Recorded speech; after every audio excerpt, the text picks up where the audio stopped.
Kalau ke Prof. Wiwi sendiri, seberapa pentingkah kemudian tim building untuk menyamakan visi dan juga misi, termasuk juga ya bisa dikatakan jangan sampai ada potensi ego sektoral, karena kita tahu ada 48 menteri, ada juga badan yang dibentuk lagi, kemudian ada badan khusus untuk utusan khusus. Seberapa pentingkah kemudian ini bisa meminimalisir potensi adanya ego sektoral? Ya, sangat amat penting sekali. Karena sebetulnya yang diperlukan memang collaborative governance. Melalui digitalisasi governance, kan gitu ya. Mengapa AI menjadi sangat penting untuk diterapkan juga? Jadi satu sisi ini kan teamwork. Maka tidak boleh muncul ego sektoral. Yang diperlukan adalah kerjasama. Bagaimana saling mengisi. Maka ini menjadi satu pekerjaan yang collaborative governance, integrated, kan gitu, sehingga tidak jalan masing-masing gitu. Kalau jalan masing-masing, ini nanti pemerintah nasionalnya seperti itu. Lalu pemerintah provinsi, kabupaten, kotanya masing-masing juga. Ini jadi payah nanti. Nah, oleh karena itu mengapa diperlukan satu katakan teamwork yang solid tadi itu ditopang oleh tentu gitu ya.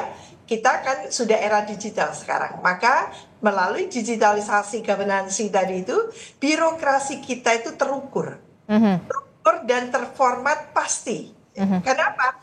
Transparansi dan public accountability itu terukur sudah dengan cara-cara yang tadi itu melalui penggunaan iptekin tadi itu ya, ada AI tadi itu. Nah ini kita perlukan, tidak bisa tradisional lagi kita. Nah oleh karena itu memang melalui cara-cara yang tentu ya manusianya ini dibenerin dulu ya sebagai pimpinan tertinggi birokrasi, badan dan sebagainya itu mindsetnya, culture setnya itu diluruskan.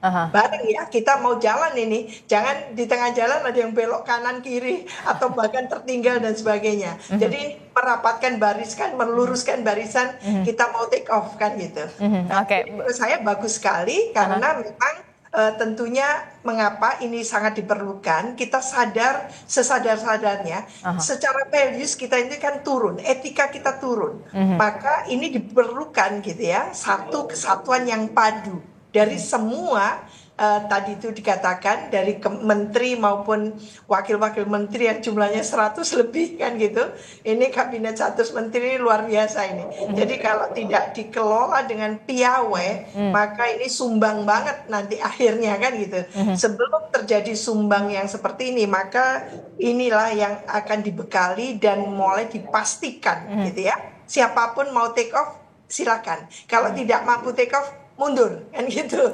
Jadi ini yang istilahnya itu bargaining positionnya itu sangat jelas, eksplisit apa yang dikatakan Pak Prabowo to be or not to be kan gitu. Jadi kalau ada pembantunya oke, baik itu menteri maupun wakil menteri maupun staf khusus dan sebagainya, termasuk Mas Uki ini kan itu. Jadi nggak mau ya sudah gitu, mundur saja. Nah itu adalah tawaran yang di depannya itu sudah pahit-pahitnya disampaikan. Ya kalau bisa dikatakan ya take it or leave it begitu ya, Prof. Wiwi ya.